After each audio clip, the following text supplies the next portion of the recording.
All right, saddle up, boys. Here we go. More Gang of Four now. It's 10:21 on News Talk 550 KTSA and online at ktsa.com. We have Jim Eskin, Louis Barrios, Gilbert Garcia, who are trying to keep gainfully employed any way we can. And you can vote in the JR poll at 599-5555. All right, so here was how the Republicans sort of explained their backpedaling on the $100 billion. They said, we don't have the full fiscal year to work with. You know, fiscal years run mid-year to mid-year. And we've taken off the table Social Security and Medicare. We're not cutting those. Well, all of that entitlement stuff is two-thirds of the federal budget.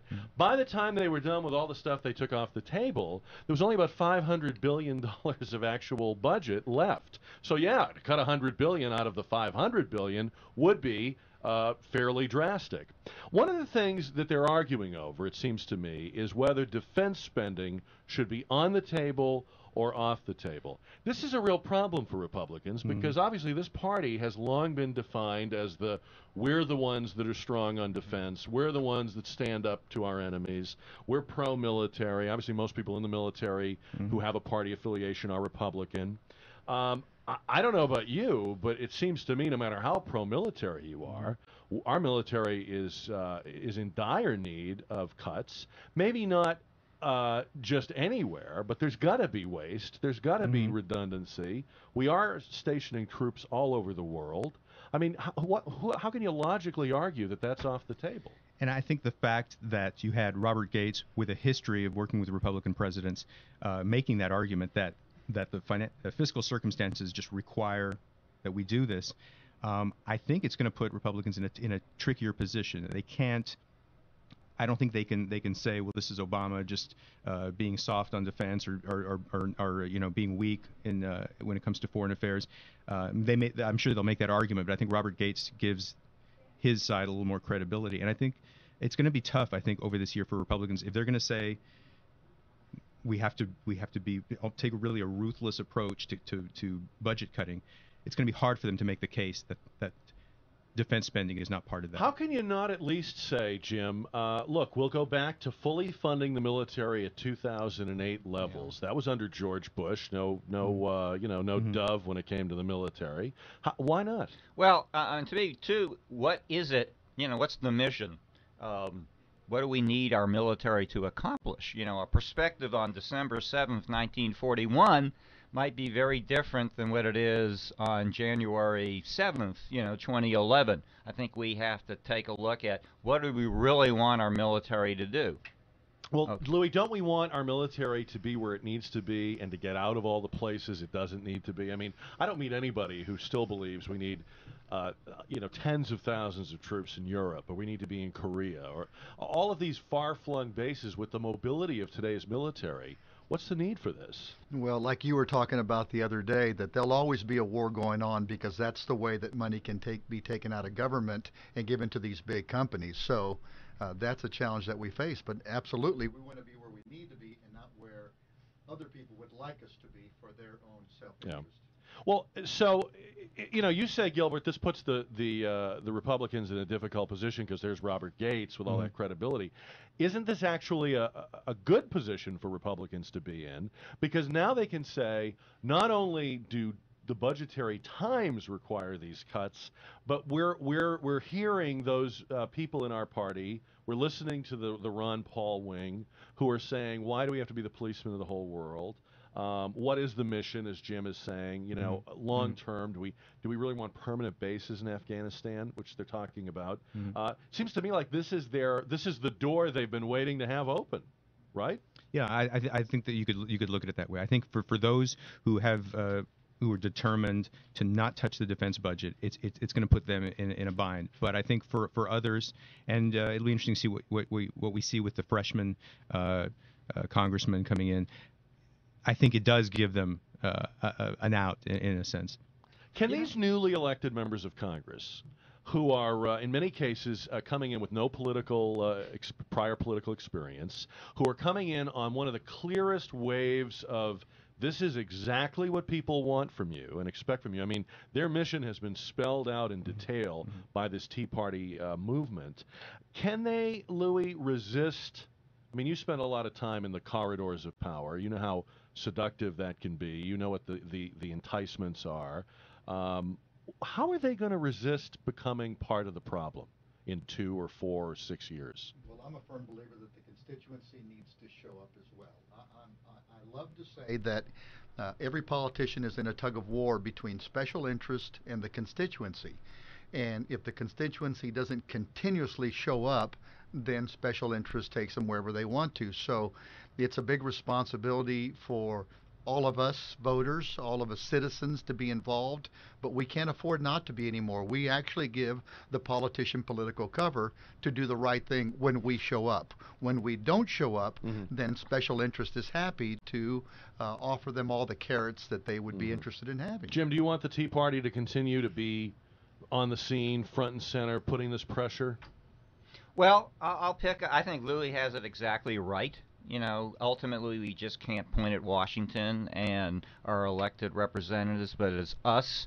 And yes, I want, our best government works when everyone participates. I don't agree with much of the Tea Party, but I think it's better to have an engaged public. And just as politicians might, say one thing, but, act on another, let's just think, too, with the people. Like, take health care. I mean, right now, though, I was looking at a poll the other day, was it only 40% or 60% of Americans want the health care initiative repealed? But if you ask them, do you want provisions for pre-existing conditions? Yes. Do you want older children, say up to the age of 26, covered? Yes. So there are these same contradictions. And so I think the American people need to be pushed for clarity. If our decision makers in Washington aren't providing clarity, maybe it's because out in the grassroots there isn't clarity.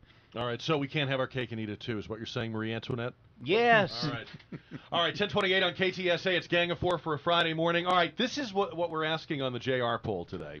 As you know, local eyeglasses magnate Mike Yucknitz is facing charges of putting out a hit or arranging a hit on his own wife. Now, at this point, he's not convicted of anything yet, so innocent until proven guilty. But he was in court this week, tearfully begging the judge to let him back on the premises of his business, because as part of the divorce case and the allegations that he put a hit on her, he was ordered to stay far away physically and financially from these businesses. Now he says she's not running them right, they're running out of money, he's got to get his hands on them to save them, or all of his hard work and 23 years of sacrifice and so forth is going to go out the window. He also says he's afraid that there's pilferage going on, that he thinks that somebody's stealing from the business. I mean, I don't know much about running a business, but it seems to me the judge is probably doing the business a huge favor by keeping Mike Yucknitz away from it. I mean, I don't think I'd go to a guy for eyeglasses who's accused of trying to kill his wife. Gilbert? Yeah, I think the biggest favor anybody could do that business would be to keep him away from it. I don't think he's the best salesman for that business at this point. I think he needs to be as far away from it as possible. I mean, it's not a plausible argument at all to me. Well, and as far as losing money, it seems like you'd be losing a lot more money if people are associating you and this allegation with the business. Don't you want to insulate, Louis, if you care so much about the business, don't you want to insulate it from all this other stuff? Well, his wife took the stand yesterday, and she said exactly that. People don't want to buy eyeglasses from Mike because of what he's accused of, right. of doing. And I can speak from a different side. When we went through the tragedy, the first few days that we opened the restaurant there, business was softer than usual, and people were so horrified about the crime, what happened, even though my mom was a victim. They couldn't see themselves coming right back in, and even to this day, we'll have people come in, and it'll be 2 years later, and they said, I finally had been able to have the strength to come back in because of what happened to your mom was so horrific. It was hard for me to walk in here and just face everybody. So, yes, the public can be a little bit apprehensive to go into a place where they feel that it's not something that is just...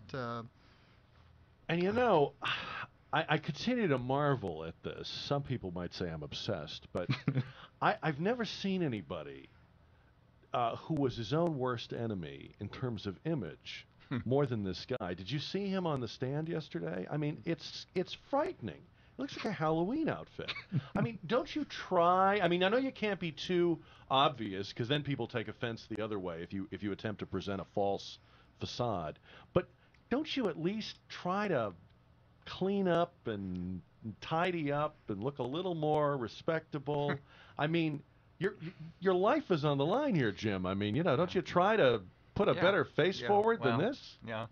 Well, as you said, we can be our own worst enemies. I'm telling We can. We typically are. If you look throughout, and that brings us all together under one big tent. I don't care if you're Democrat, Republican, liberal, conservative. We're our own worst enemies. Well, it was like when Phil Spector showed up for his trial, and he looked like he had put his finger in his socket, and his lawyer must have just been like, Robert Blake, I remember he looked like a maniac in the courtroom, and he got off. But I mean, I remember talking a few weeks ago, or maybe it was more than that, several weeks ago, to Jimmy Parks, who's on Gang of Four a lot, and a very, very, he's a defense attorney who will take any case. I mean, the more difficult it is, the more challenging it is, the more pride he takes in representing that defendant. And he said this guy would be a nightmare of a client. I mean, before he opens his mouth, and let's not even talk about that, he looks like the Grim Reaper, coming into the courtroom. And I don't know, I don't see any way this works out for him, both in the business or the charges, if he continues to look